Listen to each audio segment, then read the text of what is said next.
ओम शांति। तो अब एक बहुत अच्छा विषय पर चर्चा करेंगे, भविष्य की राजाई लेने का पुरुषार्थ। भविष्य के राजाई लेने का पुरुषार्थ, सो परिवर्तन का पुरुषार्थ, सो राज्य अधिकारी, सो विश्व राज्य अधिकारी।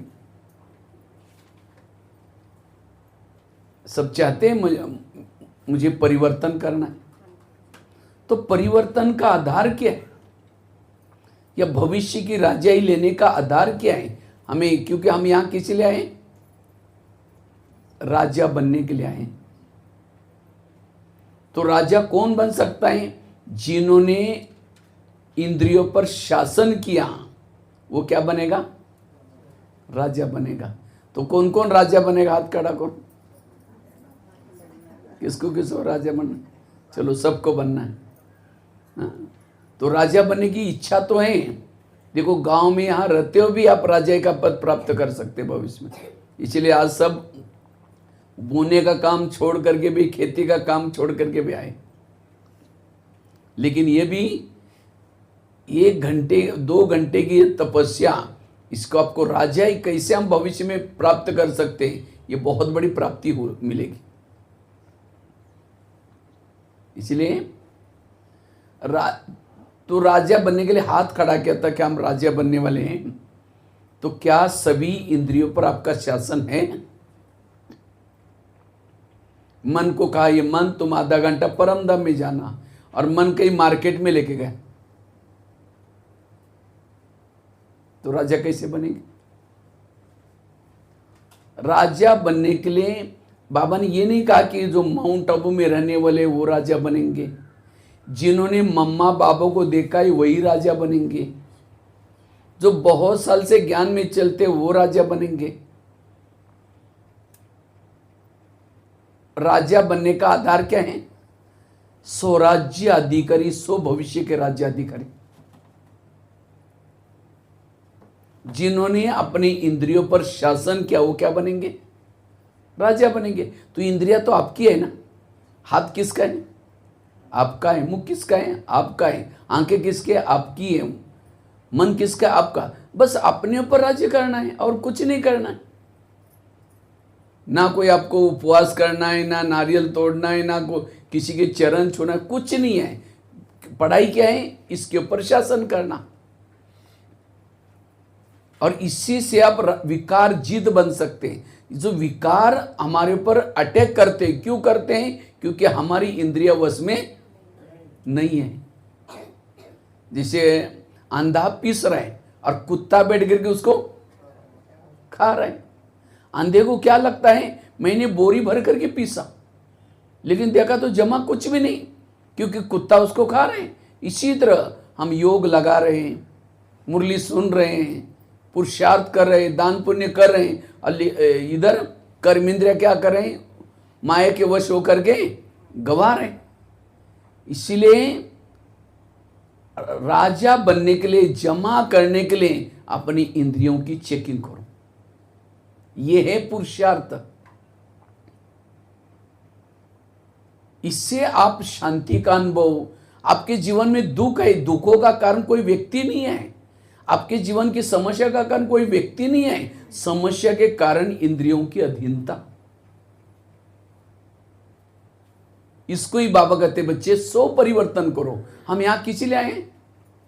सो परिवर्तन। सो परिवर्तन मतलब बैच पहन लिया, सफेद ड्रेस पहन लिया, मुरली रोज सुन ली, हो गए सो परिवर्तन। सो परिवर्तन करना अर्थात हर इंद्रियों को बाबा के श्रीमत प्रमाण चलाना, यह सो परिवर्तन। सो परिवर्तन करना अर्थात आंखों को श्रीमत प्रमाण चलाना, कान को श्रीमत प्रमाण चलाना, मुख को श्रीमत प्रमाण चलाना, मन को श्रीमत प्रमाण चलाना, बुद्धि को श्रीमत प्रमाण चलाना, पांव को श्रीमत प्रमाण चलाना। जिसकी इंद्रिया श्रीमत प्रमाण चलेगी वो कहेगी माता बड़ी अच्छी है, ये भाई बहुत अच्छा है। अच्छा है मतलब क्या? अच्छा है मतलब क्या? उसका अपना इंद्रियों पर शासन। यह है सो परिवर्तन। और जो संगम युग में सो परिवर्तन करेगा वो विश्व अपने आप बदल जाएगा। विश्व की चिंता आपको नहीं लेना है। अब जिन्होंने सो परिवर्तन किया ही नहीं और कहते सतयुग कब आएगा, कितना साल बाकी रह गए, वो सतयुग में आएगा तो सतयुग अपने आप, लेकिन वो वहां नहीं जाएगा। ये तो कई लोग क्या सोचते हैं, अब कितना साल बाकी है। बाबा ने कहा था कि संगम 100 साल का ही है, 90 साल तो हो गया, होने जा रहे हैं, अब 8-10 साल रह गए, कृष्ण कब जन्म लेगा। ये सब फालतू विचार है। इसलिए सतयुग पहले अपने शरीर में बनाओ। सतयुग का गायन क्या है? एक धर्म, एक राज्य, एक भाषा, एक कुल, एक मत। तो क्या मेरी आत्मा का मेरे पूरा बॉडी पर शासन है? एक का शासन है, एक धर्म धारणा है, एक मत है। जब सतयुग अंदर नहीं बनाए, बाहर सतयुग कैसे आएगा? इसलिए ये है सो परिवर्तन, जिसको ही बाबा दूसरे शब्द में कहते हैं, बच्चे चैरिटी बिगेन्स एट होम। तुम अपने घर को सुधारो। घर मतलब लौकिक नहीं। कौन सा घर? ये शरीर आत्मा का घर है। इस घर में रहने वालों को ज्ञान युक्त बनाओ। तो शरीर में रहने वाले सब ज्ञान में चलते हैं, ज्ञान में चलते हैं। आंखें ज्ञान में चलती है, कान ज्ञान में चलता है, मुंह ज्ञान में चलता है। अगर आंखें ज्ञान में चलती तो योग में बैठते बंद हो जाते, और रात को 12-1 बजे भी मोबाइल देके बंद नहीं होगी उसमें। इसका मतलब आंखें ज्ञान में नहीं है। अगर कान ज्ञान में चलता, कोई परचिंतन सुनाता, और क्या हो, उठ के भी जा रहे, बैठो ना, चाय पानी पी के ना, बताओ ना, और क्या हो। इसका मतलब कान ज्ञान में नहीं चल रहे। अगर मुंह ज्ञान में चलता, किसी का परिचिंतन क्यों करता? जिसकी हर इंद्रिया श्रीमत प्रमाण चलेगी तो सब कहेंगे माता अच्छी है, ये भाई बहुत अच्छे हैं। ये है सो परिवर्तन, और इसी के आधार से भविष्य का पद है।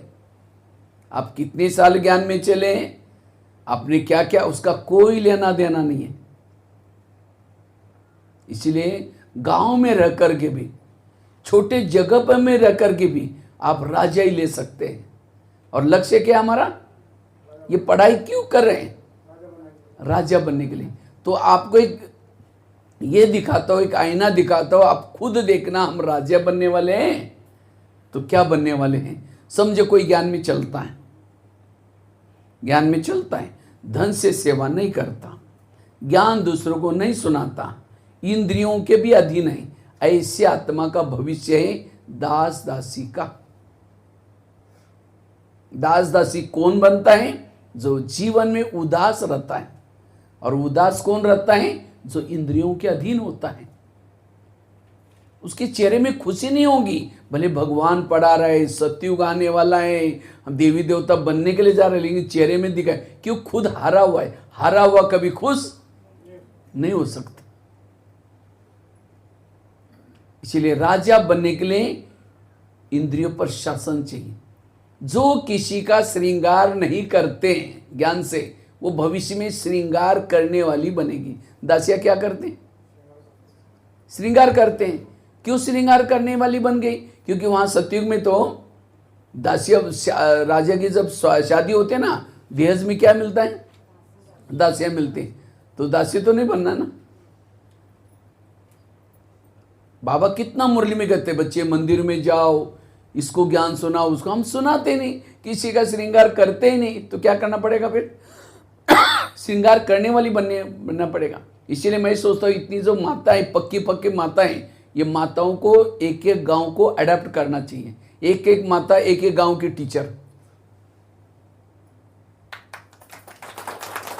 आप आसपास में खुद जाना, वहाँ जो माताओं का क्लास निमित्त बन करके वहाँ पाठशाला को संभालना, और ये करना, पालना दो, अपनी प्रजा की तैयार करो। इसलिए जो किसी का श्रृंगार करते हैं वह भविष्य में राजाई का पद प्राप्त करेंगे। कोई ज्ञान में चलता है, धन से सेवा नहीं करता, ज्ञान दूसरों को नहीं सुनाता, लेकिन इंद्रियों पर शासन है, वो क्या बनता है? ज्ञान से सेवा नहीं करता, धन से सेवा नहीं करता, इंद्रियों पर शासन है, वो क्या बनेगा? वो बनेगा राजा। कैसा राजा? कंगाल राजा। क्योंकि संगम युग में धन से सेवा नहीं की, ज्ञान दूसरों को नहीं सुनाया, लेकिन इंद्रियों पर शासन किया। इसलिए क्या बना? राजा तो बना, लेकिन कंगाल राजा बना। और कोई ज्ञान भी चलता है, धन सेवा में लगाता है, ज्ञान दूसरों को सुनाता है, लेकिन इंद्रियों के अधीन है, वो क्या बनता है? साहूकार बनता है। साहूकार क्यों बना? क्योंकि संगम युग में सबको ज्ञान बांटा था, धन से भी सेवा की थी, अनेक गुना हुआ, लेकिन अपने परिवर्तन के ऊपर ध्यान नहीं दिया, खुद इंद्रियों के अधीन है, ज्ञानियों करता है, वो क्या बनता है? साहूकार बनता है। और कोई ज्ञान में चलता है, धन सेवा में लगाता है, ज्ञान भी दूसरों को सुनाता है, इंद्रियों पर भी शासन है, वो क्या बनता है? संपन्न राजा। तो चेक करो आज तक के पुरुषार्थ अनुसार आपकी गाड़ी कौन से ट्रैक पर चल रही, आप कौन से ट्रैक में, चेक करो आज तक के पुरुषार्थ अनुसार, क्योंकि अभी भविष्य में कितना दिन मिलने वाले कोई भरोसा नहीं। समझो कोई ज्ञान में 20 साल चला और 20 साल में 10 साल ऐसे ही गंवा दिया उसने, लेकिन कोई एक 10 साल के बाद मुरली अच्छी सुनी, वो मुरली सुनने के बाद जागृति आई, इंद्रियों पर शासन किया, तन मन धन से सेवा की, तो सत्ययुग त्रेता का वो राजा नहीं बनेगा। राजा बनेगा, लेकिन कब? द्वापर कलयुग का। क्योंकि संगम युग का आधा समय 10 साल उसने वेस्ट गवाया था। इतना बड़ा संगम युग का महत्व है। एक दिन एक राजा का एक जन्म की प्राप्ति होती है। इसलिए संगम युग में हमें वेस्ट नहीं करना है। तो चेक करो मैं क्या बनने वाला हूं। इसीलिए स्वराज्य अधिकारी बनना। आजकल के मम्मी पापा इतना बिजी होते हैं, बच्चा कहाँ जा रहा है, किसके संग में जा रहा है, बच्चे ने क्या देखा, उनको देखने का पूछने का टाइम ही नहीं है। और जब बच्चा गलत काम करता है, उनकी आंखें क्या हो जाते, खुल जाते हैं, बच्चे ने ऐसा गलत काम कैसे किया। अगर रोज वो मम्मी पापा रोज बच्चे की चेकिंग करते, बच्चा कहाँ जाता है, किसके संग में जाता है, तो बच्चा गलत काम कभी नहीं करता। इसी तरह आज हम इतने अपने आप में बिजी हो गए, मेरी आंखें क्या देखती हैं, मेरा मन कहाँ कहाँ जाता है, मेरी बुद्धि कहाँ कहाँ जाती है, कभी बैठ करके देखते हम लोग? टाइम ही नहीं है। कहते हैं ना, अंधेरी नगरी चौपट राजा, टकेसर बाजी टकेसर खाजा। इस नगरी का राजा सोया है, उसके अंदर जोचे हो रहे, आंखें जोचे देख रहे, कान जोचे सुन रहे हैं। और यही विकारों का कारण है। विकार जब इंद्रियां अधीन है तो विकार अंदर प्रवेश कर लेते। इसीलिए स्वराज्य अधिकारी बनो। ब्रह्मा बाबा ने नारायण बनने के लिए क्या पुरुषार्थ किया? बाबा रोज अपना दरबार लगाते थे। सुना है बाबा की एक डायरी मिली थी, ब्रह्मा बाबा की, और उस डायरी में बाबा ने डेट वाइज इंद्रियों का दरबार लिखते थे। लेकिन आज हमें कोई नया पुरुषार्थ नहीं करना है, नया कोई प्लानिंग नहीं बनाना है।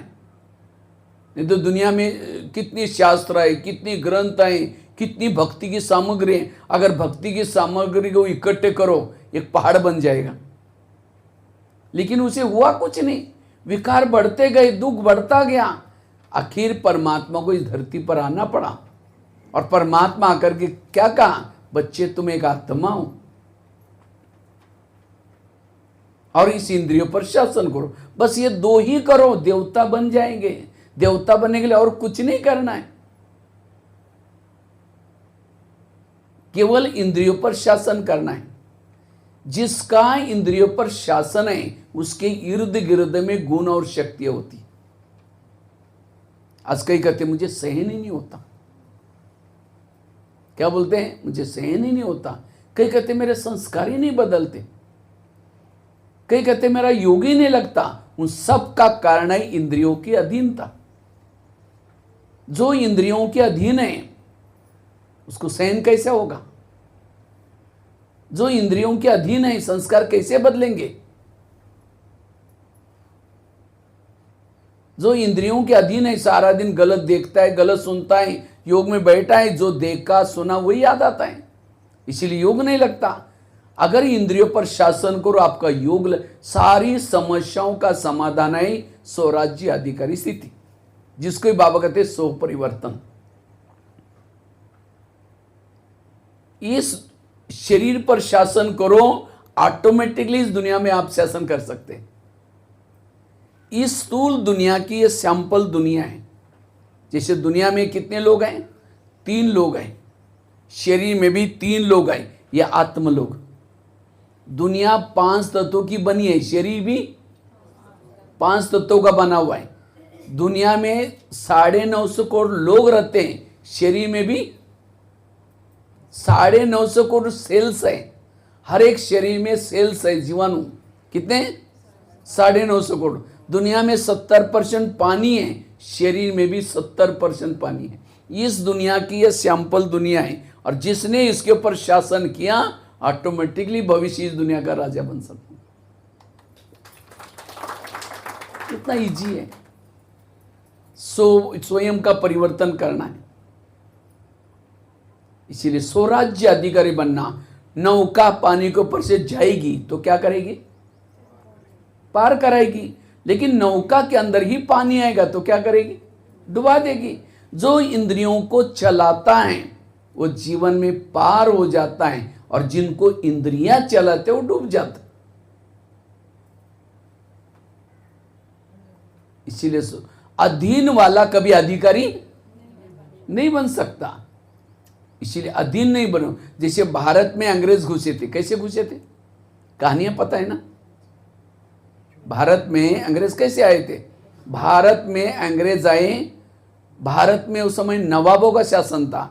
बंगाल का नवाब, बिहार का नवाब, सूरत का नवाब थे। अंग्रेज आए और नवाबों के साथ दोस्ती की। दोस्ती करते करते करते दिल्ली के ऊपर क्या क्या अटैक किया, और भारत क्या हो गया? गुलाम हो गया। इसी तरह ये शरीर भी हमारे एक इंडिया है। ये शरीर क्या है? इंडिया है, और इस इंडिया की राजधानी यहाँ है, राजा रहता है। तो माया रूपी अंग्रेज आते हैं और दोस्ती किसे करते हैं? नवाबों के साथ। कान के साथ दोस्ती, पहले तो कान के साथ दोस्ती की, पर चिंतन सुना, फिर मुख से वर्णन किया, मन में गया, बुद्धि में गया, फिर इंद्रियों पर अटैक किया, आत्मा के ऊपर। और आत्मा राजा भी सब हम अधीन है। किसके अधीन है? माया के। जैसे भारत गुलाम हुआ था तो हम भी कैसे हैं? गुलाम है। तो हमारा और कोई पुरुषार्थ नहीं, इस शरीर रूपी देश में जो माया रूपी विकार घुसे उनको भगाना, यही हमारा पुरुषार्थ है। जिन्होंने संगम युग में संगम युग खत्म होने तक माया को भगाया नहीं है, वो कोई भी जन्म में राजा नहीं बन सकता। जितना जल्दी जल्दी आप क्या करो? विकारों को भगाओ, और जो विकारों को भगाएगा वो क्या बनेगा? राजा बनेगा। इसीलिए राजा बनने के लिए क्या बनो? स्वराज्य अधिकारी बनो, जिसका स्वयं पर शासन है वो सुखी है।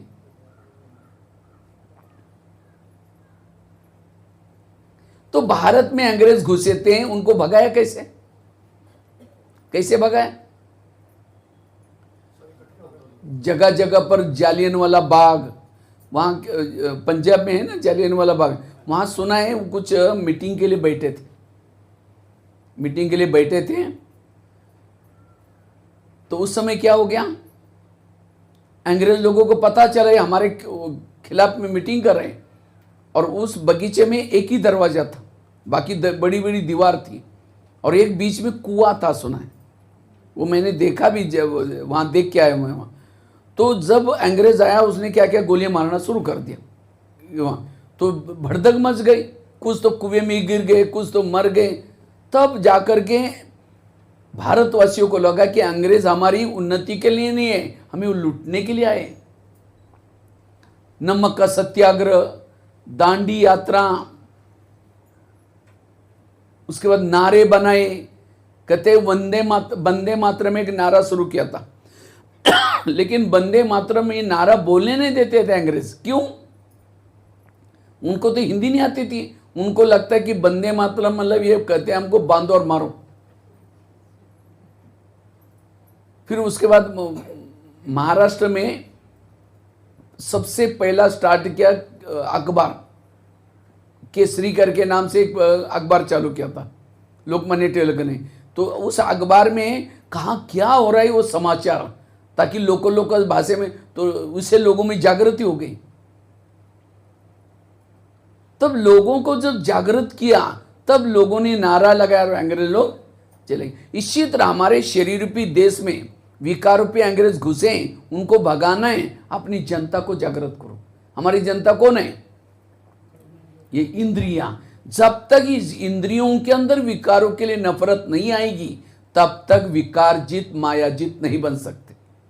अब क्या है, ज्ञान सुन करके आत्मा को तो वैराग आया, विकार नहीं चाहिए। आत्मा कहते हैं माया गो ब्याग, तुम नहीं आओ, लेकिन कान कहता है कोई बात नहीं, इधर से आ जाओ। कान के अंदर विकारों के प्रति आकर्षण है, आंखों के लिए विकारों के प्रति एक आकर्षण है, मन के लिए, बुद्धि के अंदर। तो एक जन्म तो क्या, आपको 2-3 संगम युग में जीना रखेंगे तो भी कोई बदलाव नहीं आने वाला है। इसलिए इंद्रियों के पर शासन चाहिए। जैसे कृष्ण जब रथ में बैठता है तो पहले क्या करता है? घोड़ों को प्यार करता है, थपथपाता है। क्यों? घोड़ों को क्यों प्यार करता है? क्योंकि घोड़े जाकर के अगर दुर्योधन के सामने गिर जाएंगे तो क्या हो जाएगी? उनकी पराजय हो जाएगी। इसी तरह हमें भी क्या करना है, अमृत वेला करके ऊपर से जब आते हैं, अमृत वेला करके आने के बाद शरीर में जब प्रवेश करते हैं, उसके बाद नहाते धोते हैं ना अमृत वेला के बाद, तो अपने घोड़ों से प्यार करो। जब नहाते धोते हैं, हे कान तुम आज कोई ऐसी चीजें ना सुनना जो मेरी पराजय हो जाए। हे मेरे आंखें तुम आज कोई ऐसी चीजें ना देखना जो मेरी पराजय हो जाए। हे मुख तुमको ऐसी चीजें ना बोलना जो मेरी पराजय हो जाए। इनसे प्यार करो। यही महाभारत, और कुछ नहीं, गीता यही है। अपने इंद्र, हे अर्जुन, सारे गीता का सार, हे अर्जुन तुम अपने घोड़े के लगाम अपने हाथ में रखो। अर्थात हे मानव, सारे मूल्यों का सार, सारे शास्त्रों का सार, सारे धर्मों का सार, जब तक मनुष्य अपने इंद्रियों पर शासन नहीं करता तब तक उसके अंदर परिवर्तन। परमात्मा दुनिया परिवर्तन करने के लिए आया है, तो दुनिया परिवर्तन के लिए क्या करता है? वो आया और आया लोगों को ज्ञान देना शुरू किया। और ये जो ज्ञान सुन करके, योग लगा करके जिन जिन लोगों ने अपने इंद्रियों पर शासन किया, उनसे अपराध नहीं होंगे, भूले नहीं होंगी। और 100 साल तक जिन्होंने ज्ञान लेकर के, योग करके इंद्रियों पर शासन किया, उन्हीं लोगों को कहाँ लेके जाता है? सतयुग में लेके जाता है। और वो देवी देवता बन जाते हैं, क्योंकि जिसका इंद्रिय पर शासन है उसके बाद सहन शक्ति, धैर्यता, उसका व्यवहार मीठा, संस्कार अच्छे, सब कुछ अच्छा बन जाता है। जिनका इंद्रियों पर शासन है वो देवता बनते हैं, और जिनका इंद्रियों पर शासन है वो क्या बनते हैं? असुर बनते हैं, राक्षस बन जाते हैं। खुद भी दुखी, दूसरों को भी दुखी। आज जो कोई किसी का मर्डर करता है, वो व्यक्ति थोड़ी चाहता है कि मैं मर्डर करूं, लेकिन उसका हाथ उसके कंट्रोल में नहीं है, इसीलिए मार दिया। और फिर बाद में वो मैंने ये क्या किया। इसी तरह हम भी क्या करते हैं, जब गलत काम करते हैं उसके बाद पश्चाताप करते हैं, ये बोलना नहीं चाहिए, करना। ये विकार कैसे आते हैं? इंद्रियों के अधीन से। इसीलिए हमें इंद्रियों पर शासन करना है। इस ज्ञान मार्ग में अगर विजय बनना है, अकेले ज्ञान में नहीं चलो, इंद्रियों का भी सहयोग लो। अकेले आत्मज्ञान में चल रहे हैं, उससे परिवर्तन नहीं होने वाला है। इसलिए अगर परिवर्तन करना चाहते, मायाजीत बनना चाहते, विकारजीत बनना चाहते, संस्कारों को बदलना चाहते, सभी इंद्रियां भी ज्ञान में चलें। इसको कहते हैं स्वराज्याधिकारी सो विश्व राज्याधिकारी। और ये पुरुषार्थ ब्रह्मा बाबा ने किया। नहीं तो आजकल फेसबुक में, व्हाट्सएप में इतनी चटपटी बातें आ रहे हैं, हम उसी करने में लगे। जो बाबा ने किया, दादियों ने किया, वो करो, तब सफल बनेंगे। आज ब्रह्मा बाबा ने नारायण बनने के लिए क्या किया? रोज अपनी इंद्रियों का दरबार लगाया, और इसीलिए ब्रह्मा बाबा का व्यवहार, ब्रह्मा बाबा की सब बातें सबको पसंद आती थी। तो हमें भी क्या करना है? ब्रह्मा बाप समान बनना है। तो ब्रह्मा बाप समान बनना अर्थात बाबा ने जो पुरुषार्थ किया वो पुरुषार्थ करना है। ब्रह्मा बाबा ने दो पुरुषार्थ किया, एक तो बाबा ने इंद्रियों पर शासन करने का पुरुषार्थ किया, और दूसरा बाबा ने क्या किया? आत्म अभिमानी बनने का, आत्मा का पाठ पक्का किया। और दो पुरुषार्थ से बाबा क्या बने? नारायण बने। इसीलिए स्वराज्य अधिकारी बनना, रोज हमें क्या करना? अपने कर्म इंद्रिय का दरबार लगाना है। तो हम रोज अपना दरबार कैसे लगाएं? हम अपना दरबार कैसे लगाएं? जैसे कर्ण महाभारत का बहुत होशियार था, कर्ण बहुत होशियार था, लेकिन कर्ण असफल क्यों बना? क्योंकि उसके रथ ने उसको क्या दिया? धोखा दे दिया। इसी तरह आप ज्ञान में बहुत होशियार हैं, लेकिन आपकी इंद्रिय आपको धोखा देते तो भी आप असफल बन जाएंगे। इसलिए हर इंद्रियों का आत्मा के प्रति रिगार्ड चाहिए, रिस्पेक्ट चाहिए। जैसे हमारी दादी जी, दादी प्रकाश मणि जब मधुबन में थी, दादी को कहीं भी बाहर जाना होता था तो दादी क्लास में अनाउंसमेंट करती थी, देखो मैं बाहर जाने वाली हूँ, आज मधुबन निवासियों का सबका आज हम क्लास करेंगे, शाम को सभी दादी मीटिंग हॉल में आना। तो सभी भाई बहने जो समर्पित है सबको बुलाती थी, फिर एक एक की महिमा करती थी, देखो ये भंडारे वाले कितना सेवा करते हैं, ये सिक्योरिटी वाले कितने दिन रात सेवा करते हैं, आवाज़ सबकी महिमा करती थी, सबको टोली खिलाती थी प्यार करके। फिर तो लगता था कि देखो दादी ने हमको कहती थी, आप तो इस यज्ञ के दीवार की ईंटें हो, एक एक ईंट मजबूत होने से यज्ञ बहुत अच्छा चलेगा। सबकी महिमा करते थे और फिर जाती थी, जाने के बाद भी, आने के बाद फिर टोली खिला। इसी तरह अगर दादी किसी को पूछे ही नहीं, ये नहीं करे, लोगों को लगा रहे हम इतना सेवा करते, हमको पूछता ही नहीं, तो कमजोर बन जाते हैं। ये है राजे की निशानी। इसी तरह हमें भी क्या करना है? आज ये इंद्रिय आपको कितना मदद कर रहे हैं? आपके इतनी सेवा करते, ये करते, इसका मूल क्या आत्मा करते? अकेला करती कौन है? कान करता है, मुंह करता है, आंखें करते हैं। आपकी इंद्रिया 24 घंटा कितनी मेहनत कर रहे हैं? आप सोए हैं तो भी कर्मेंद्रिया जागृत है, इसीलिए आप जिंदे हैं। अगर हार्ट 5 मिनट के लिए रेस्ट ले ले, राम नाम सत्य हो जाएगा। तो कभी हार्ट से प्यार किया है हमने? हार्ट तुम्हारा बहुत धन्यवाद, तुम कितनी सेवा कर रहे हो। अगर कोई व्यक्ति बहुत मेहनत कर रहा है, उसको पूछे ही ना, उसको कैसे लगेगा ये कैसा ही व्यक्ति है। और इसीलिए आज हम इतनी मेहनत कर रहे हैं इंद्रिया, लेकिन कभी भी उनको प्यार नहीं किया। कभी आंखों से प्यार किया, कभी कान से। और इसीलिए इंद्रिया कहते हैं राजा है क्या क्या, इसीलिए माया के वश हो जाती है। अगर आप उनसे प्यार करो, रोज पूछो कहाँ जा रहे, क्या कर रहे, तो क्या क्या किया, तब सारे अलर्ट रहेंगे। यह है राजा की निशानी। जैसे लॉकडाउन में हमने क्या किया, क्या आदेश मिला? घर में रहोगे तो क्या रहेंगे? सेफ। इसी तरह इस संगम लॉकडाउन है, हमें इस शरीर में रहना है, और शरीर में रह करके इनसे पर ये करो, इनको प्यार करो, इनको अपना बनाओ, इसको श्रीमद् प्रमाण चलाओ, तब जाकर के आपके अंदर परिवर्तन आएगा। इसीलिए स्वराज्य अधिकारी बनना। दूसरों पर शासन वही कर सकता है जो आत्मा का, जिसका अनुशासन, आत्मा मतलब अनु मतलब आत्मा, शासन मतलब राज्य। जिस आत्मा का शासन बॉडी पर है वही दूसरों पर शासन कर सकता है। और जिसका खुद पर शासन नहीं और दूसरों को कह रहे हैं, लोग कोई नहीं मानेंगे। इसीलिए स्वराज्य अधिकारी बनो। और जो स्वराज्य अधिकारी है वो भविष्य का रहा। तो हम रोज अपना दरबार कैसे लगाए, कैसे एक एक इंद्रियों पर शासन करें। रोज अमृतवेला उठने के बाद, अमृतवेला में कहाँ जाना है? बाबा के पास जाना है। क्यों? बाबा हमें दोस्त के रूप में मिला है। बाबा हमारा कौन है? दोस्त। वो दोस्त ने देखा, रहे ये तो इतना अच्छा राजा था, इसको क्या हुआ?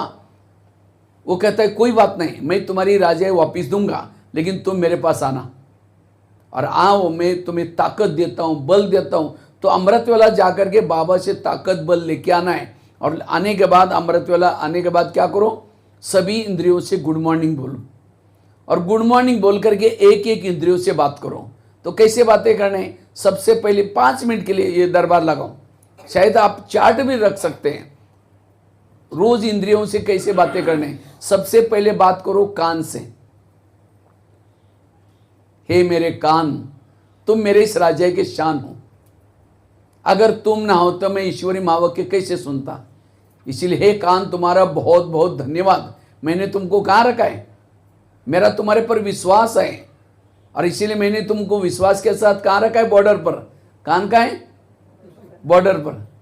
जैसे कोई पाकिस्तान के बॉर्डर पर कोई सैनिक है और कोई आतंकवादी आता है, कहता है ये 500 की नोटा का बोरा लो, लेकिन मुझे अंदर जाने दो। वो सैनिक को लगेगा अरे इतना बोरा तो मैं कितना साल भी सर्विस करूंगा तो भी नहीं मिलेगा, भाई 2 और जाओ। अब वो जाकर के कितने लोगों को मारेगा। इसीलिए सैनिक को नोट प्रेमी नहीं, क्या बनने की जरूरत है, देश प्रेमी बनने की जरूरत है। इसी तरह आज हमने कान को तो विश्वास के साथ रखा है, लेकिन कान ही आपको धोखा देता, आपको पता ही नहीं है। इसीलिए कान से बात करो, हे मेरे कान, तुम मेरे इस राज्य के शान हो, मैंने तुमको बॉर्डर रखा है, बॉर्डर पर रखा, लेकिन आजकल तुम मुझे धोखा देते हो, मुझे पता नहीं था। मैं आज सवेरे अमृतवेला मेरे दोस्त के पास गया था, दोस्त ने तुम्हारे लिए कुछ इशारे दिए, और मेरा दोस्त तो झूठ नहीं बोल सकता, वो तो मेरी राजाई वापिस देना चाहता है। इसीलिए हे कान, तुम मेरा खाते हो। कान किसका खा रहे हैं, आत्मा ने कमाया हुआ खून सप्लाई होता है। आत्मा, यहाँ तो खून किसका जाता है, आत्मा ने कमाया हुआ खून जाता है। तुम मेरा खाते हो, मेरे राज्य में रहते हो और मुझे धोखा देते हो। जिस थाली में खाता है उसको ही, जिसको क्या कहते हैं आजकल, वो ये है ना जासूस, जिसको गद्दार कहते हैं, तो ये भी क्या है, जासूस है। विरत बातें सुनना, परचिंतन सुनना कितनी गद्दारी का। इसीलिए हे कान, आज तक जो हुआ कोई बात नहीं, लेकिन आज तुमको मैं ऑर्डर दे रहा हूं, सारा दिन में तुमको कोई भी प्रकार की व्यर्थ बातें नहीं सुनना। अगर सुनेगा मैं तुमको सजा दूंगा। और ये भी नहीं समझना कि मुझे कुछ पता नहीं चलता, क्योंकि शरीर मेरा किला है। शरीर हमारा क्या है, किला है। जैसे किले के चारों तरफ से दरवाजे भी रहते हैं कुछ, और दरवाजे में कौन रहता है, सिक्योरिटी रहता है। कोई भी आता है उसकी पूछताछ होती है, कहाँ जा रहा है, किसे जा रहा है, किसे मिलना है, तब छोड़ता है। इसी तरह शरीर हमारा किला है। अब कोई भी आ रहा है, किसी को चेकिंग नहीं किया, जाकर के कोई दुश्मन भी राजा को मार देगा।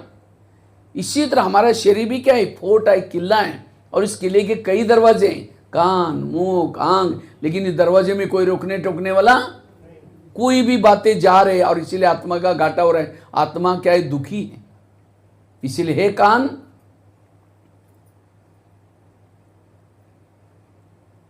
मेरा तुम्हारे पर विश्वास है। मुझे ये नहीं समझना कि मुझे कुछ पता नहीं चलता। मैंने इस किले के चारों तरफ से सीसी कैमरे लगाए। आजकल जमाना है ना, आजकल घरों में, ऑफिस में क्या लगाते हैं, सीसी कैमरे। तो हमारा सीसी कैमरा कौन सा, थर्ड आई, तीसरा नेत्र, क्योंकि पता है कि रॉन्ग क्या है, राइट क्या है, सब पता है आत्मा को। अभी जैसा ज्ञान सुनते हमारे सीसी कैमरे एक्टिव है। अगर तुमने कुछ सारा दिन व्यर्थ बातें सुना, परचिंतन के बातें सुना, मैं रात को सोने के पहले दरबार लगाने वाला हूं। कितना बजे, 10 बजे। ये सब कब बात कर रहे हैं, अमृत वेला। फिर रात को सोते समय में दरबार लगाने वाला हूं। अगर उस दरबार में तुमने कुछ सारा दिन परचिंतन व्यर्थ सुना है, मैं तुमको सबके बीच में सजा दूंगा। आगे चलो मुख के पास। हे मुख, तुम भी मेरे इस राज्य के शान हो। अगर तुम ना होते, मैं ईश्वरीय महावाक्य दूसरों को सुना करके दुआएं कैसे लेता। तुम्हारे कारण मैं बहुत दुआएं कमा रहा हूं, लेकिन कभी कभी तुम किसी का अपमान करते हो, किसी का परचिंतन करते हो, मुझे दुआओं के बजाय बददुआएं मिलते हैं। मेरा भाई, आत्मा भाई मेरे से नाराज हो जाता है। जब किसी का अपमान करेंगे तो हमारे से क्या होता है, नाराज हो जाता है। अपमान किया मुख ने, नाराज किसे हुआ, आत्मा से हो गया, क्योंकि आत्मा का कंट्रोल उसके ऊपर। इसलिए हे मुख, मैंने तुमको कोई इसके लिए नहीं रखा। अगर तुम किसी का अपमान करोगे, कुछ करोगे, मैं रात को सोते समय चेक करूंगा और सजा मिलेगी। आगे चलो आंखों के पास। हे आंखें, मुझे 84 जन्म में बहुत आंखें मिली, लेकिन तुम्हारे जैसे भाग्यशाली आंखें कोई जन्म में नहीं मिली, क्योंकि तुम्हारे द्वारा मैंने सत्यम शिवम सुंदरम को देखा है ना बाबा को। बाबा मिलन कौन कौन करके आया, हाथ खड़ा करो। अच्छा, काफी लोगों ने। बाबा से मिलना ये कोई साधारण बात नहीं, साक्षात्कार नहीं किया, साक्षात प्रभु को देखा है। साक्षात्कार अलग चीज है और साक्षात, आज इसलिए बात करो किसे, आंखों से। हे आंखें, मुझे 84 जन्म में बहुत आंखें मिली, लेकिन तुम्हारे जैसे भाग्यशाली आंखें कोई नहीं मिली, क्योंकि तुम्हारे द्वारा मैंने सत्यम शिवम सुंदरम को देखा है। जिस प्रभु को देखने के लिए दुनिया की आंखें तरस रहे, युगों युगों से एक पांव पर तपस्या कर रहे उस प्रभु को मिलने के लिए, और साक्षात्कार करने के लिए तरस रहे, लेकिन तुमने उस प्रभु को घंटों तक देखा है, 6-6, 7-7 बार कई लोगों ने देखा है। तो क्या प्रभु को देखने में तुम्हारा पेट नहीं भरा? तुम इस संसार की व्यर्थ बातें, गंदी बातें, गलत बातें क्यों देखते हो? अगर देखेगा मैं तुमको सजा दूंगा। आगे चलो पांव के पास। हे पांव, तुम भी मेरे इस राज्य के शान हो। अगर तुम ना होते मैं सेवा करने के लिए कैसे जाता? भाषण किया मुख से, लेकिन आदि दुआ किसको मिली? पांव को। हाथ ने कर्मना सेवा की, आदि दुआ किसको मिली? पांव को। क्योंकि पांव क्या करता है, घुटने के ऊपर पूरा बॉडी को उठा के लेके आता है। इसीलिए कोई भी व्यक्ति घर में आता है उसके चरण छूते हैं। छूना चाहिए आत्मा को, लेकिन छुआ कहां? पैर में तो कोई आत्मा नहीं, कुछ नहीं। क्यों छुआ? क्योंकि आत्मा को लाने के निमित्त कौन बने? पैर। लेकिन कभी कभी हे पैर, तुम किसी का परचिंतन करने के लिए लेके जाते हो। परचिंतन किया मुख ने, आधा पाप तुम्हारे पर भी चढ़ा। फिल्म देखी आंखों ने, लेकिन आधा पाप किसके ऊपर चढ़ा? अगर पैर कहते नहीं नहीं मैं राजा के लिए ईमानदार हूं, मैं नहीं जाऊंगा, तो मुंह कहेगा तुम नहीं जाएगा, मेरा काम रुकेगा, मैं अकेला जा रहा हूं, मुंह निकल के जाएगा। फिल्म देखने के लिए आंखें अकेले जाएगी, तुम नहीं आएगा, पाओ मेरा काम रुकेगा, मैं जा रही हूं, निकल करके जाएगी। देखो, सारी इंद्रियां मिली हुई आत्मा के विपरीत। यह है भ्रष्टाचार। सबसे पहला भ्रष्टाचार तो हमारे शरीर में हो रहा है, इसको तो हमने मिटाया नहीं है। और तो कहते दुनिया में भ्रष्टाचार है। हर व्यक्ति अगर इंद्रियों पर शासन किया, ना मर्डर हो गए, ना अपराध हो गए, ना कोई सुसाइड हो गए, ना नशा करेंगे, सब अपने आप ठीक चलेगा। और सत्युग में देवी देवताओं का इंद्रियों पर शासन है। और ये कहां से सीख के गए? संगम युग में सीख के गए। ये है ज्ञान। भक्ति मार्ग में टाल बजाते रहे या अंदर क्या कुछ हो रहा है उसको कोई दे, ये ज्ञान अलौकिक है, राजाई का ज्ञान है, बहुत ऊंचा ज्ञान है। और जब जिसका इंद्रियों पर शासन है, सुख और शांति अपने आप सुख शांति। जिसका इंद्रिय पर शासन है, अपने आप सुख शांति हुई। समझो प्रधानमंत्री को किसी ने गाली देने वाला पत्र लिखा, और पत्र कहां जाता है?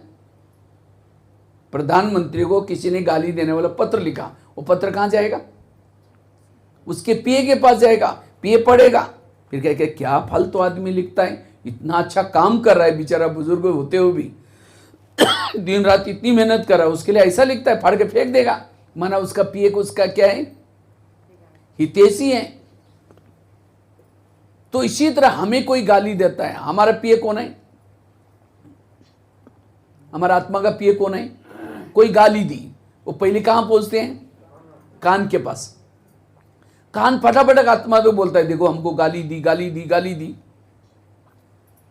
सवेरे की 4 पेज की मुरली सुनी, वो ना आत्मा तक नहीं पहुंचा था। आज बाबा ने ऐसे बोला, ऐसा, उसको निकाल लेता है कान। और किसी ने गाली दी, उसको फटाफट पहुंचाता है। इसका मतलब कान मेरा हितैषी नहीं है।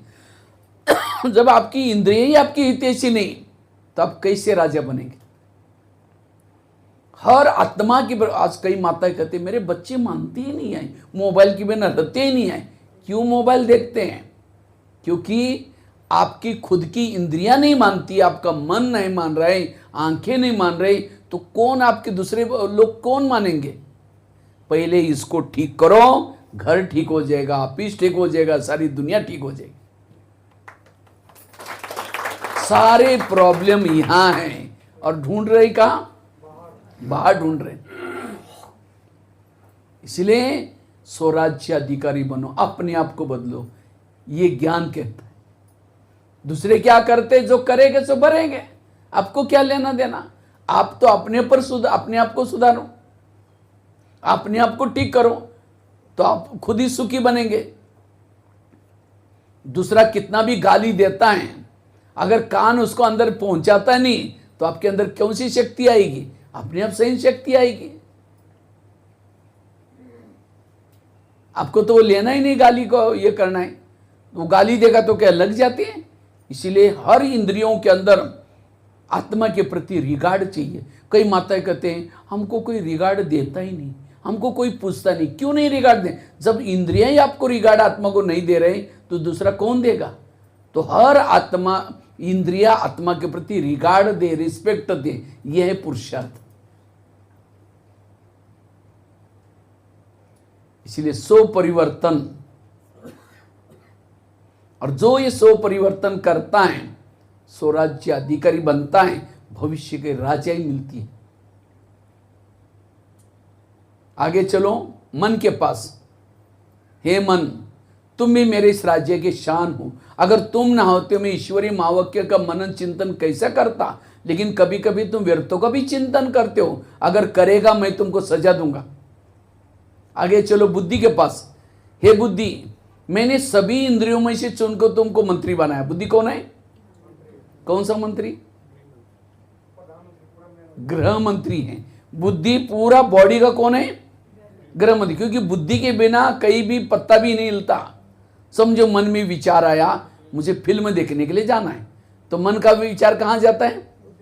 बुद्धि का पास। फिर बुद्धि निर्णय लेगी, हाँ ठीक है जाओ। अब जाओ होते ही, साइन होते ही आंखें चली गई, पांव चले गए, कान, सारी इंद्रियां फॉलो की। किसको फॉलो किया? बुद्धि को। तो इसीलिए एकांत में बैठ करके बुद्धि से बातें करो। हे बुद्धि, मैंने सभी इंद्रियों में से चुनकर तुमको मंत्री बनाया। अब मुझे लगा तो मेरा कारोबार अच्छा चलेगा, लेकिन तुमने कोई ऐसे गलत निर्णय लिया, मेरी पूरी राजाई गंवा दी। इतना ही नहीं, तुमने मुझे रावण के जेल में डाल दिया। क्या यही मेरे विश्वास का फायदा लिया?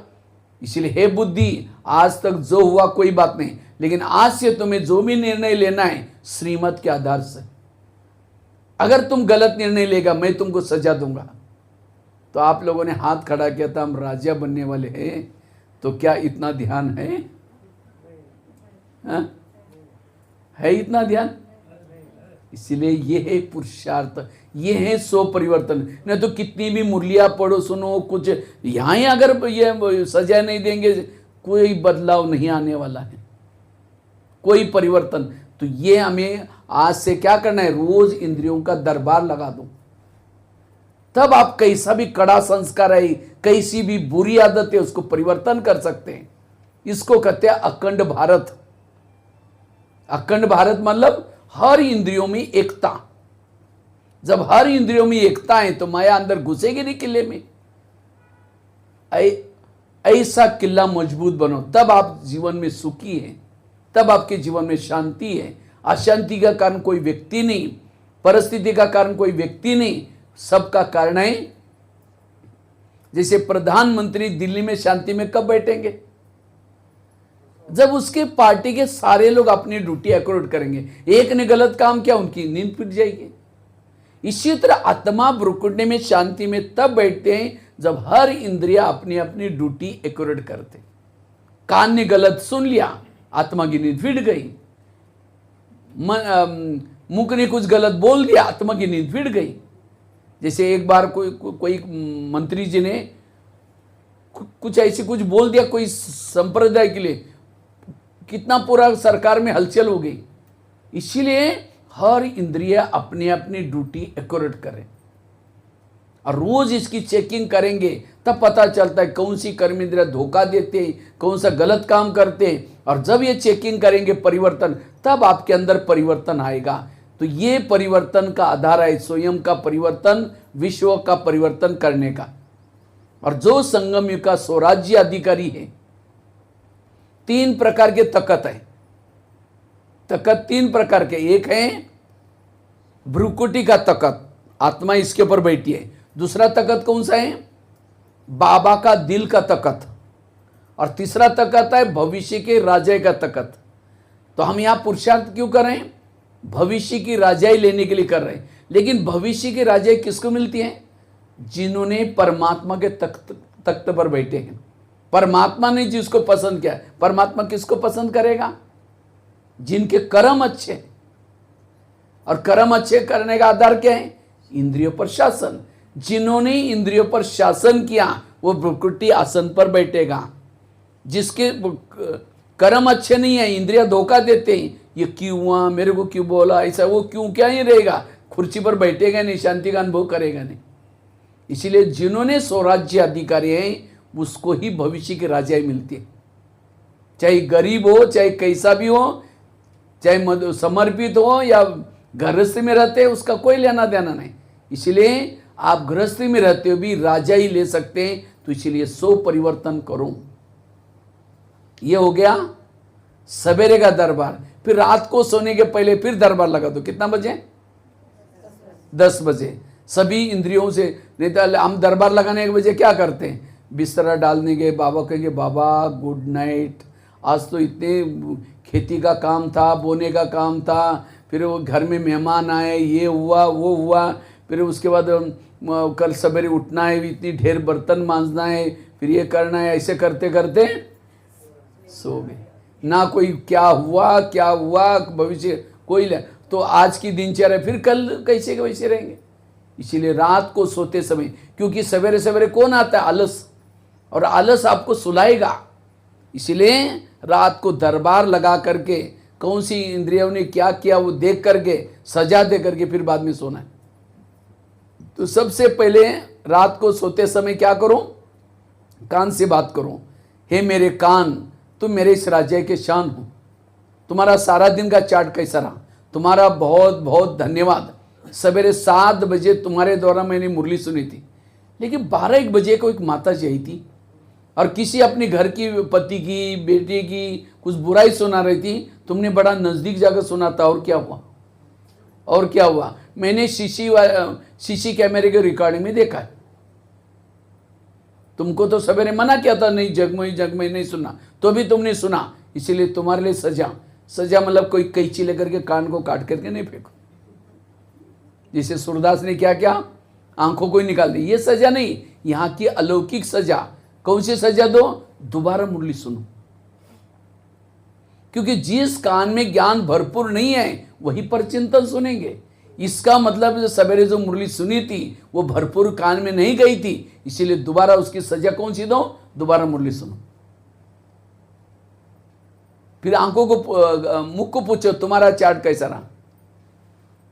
समझो कान ने दरवाजा खोला, दुश्मन को अंदर कर दिया, तो कम से कम तुम्हारा दरवाजा तो अंदर से बंद रखना चाहिए। तुमको अपनी ड्यूटी तो ठीक करनी चाहिए। क्योंकि मैं 5-6 दरवाजे अंदर बैठा हूं, आत्मा तक वो दुश्मन पहुंचने के लिए 5-6 दरवाजे खुलना है। तो तुमने सेकंड वाला दरवाजा खोला, हाँ वो ऐसी करते, मेरे साथ भी ऐसा किया, ये किया, तुमने भी बोल करके अंदर घुसा दिया। इसीलिए तुम्हारे लिए सजा कौन सी? दूसरे दिन मौन, बात नहीं करना, मौन रखना है। तो अपने आप अक्ल आएगी। फिर ये है अलौकिक सजा। शिक्षा भी दो, सावधान भी दो, सजा भी दो। जब मुंह को सजा देंगे, मौन रखेंगे, तो दूसरी दिन विरोध कुछ बोलेगा ही नहीं ना। नहीं तो उसको पता है कि विरोध बोलेगा तो फिर मेरे को और सजा मिलेगी। हर इंद्रियों को समझाना ये है पुरुषार्थ। इसीलिए ये ज्ञान भक्ति से अलग है, ये पढ़ाई है। और इसी पढ़ाई के संस्कार जाएंगे तो इसे राजाई मिलती। भक्ति करने से क्या कहा, तुम अच्छे हो, भगवान को कहा तुम अच्छे हो, मैं तो नीच हूं, कामीन, कपटी हूं, जैसे बोलते हो कपटी कामी बनते गए। यहाँ वो नहीं है। यहाँ अपनी इंद्रियों पर शासन करना है, केवल उसका गायन नहीं करना तुम ऐसे हो। और जब हम ये करेंगे तो ऑटोमेटिकली परमात्मा जैसे हम बनेंगे। वो दया का सागर हमारे भी दया, वो क्षमा का सागर हमारे भी क्षमा, परमात्मा के समान हमारे गुण दिखाई पड़ेंगे। हम सबके प्रिय बन जाएंगे। जैसे परमात्मा सबका प्रिय है, हम भी क्या बनेंगे? सबके प्रिय बन जाएंगे। क्यों? हमारा इंद्रियों पर शासन हो गया। इसलिए स्वराज्य अधिकारी बनना, क्योंकि राजाओं की निशानी होती है। अपने हाथ कर रहे ना राजा बनने वाले, राजाओं की कुछ निशानी। राजा की पहली निशानी, राजा जिस शहर में रहता है सब लोग उसका कहना मानते। अगर राजा का कहना कोई नहीं मानता, राजा उसको फांसी देता है। तो आप जिस शरीर में रहते हैं, तो क्या सब इंद्रिया कहना मानती है आपका? मानती है?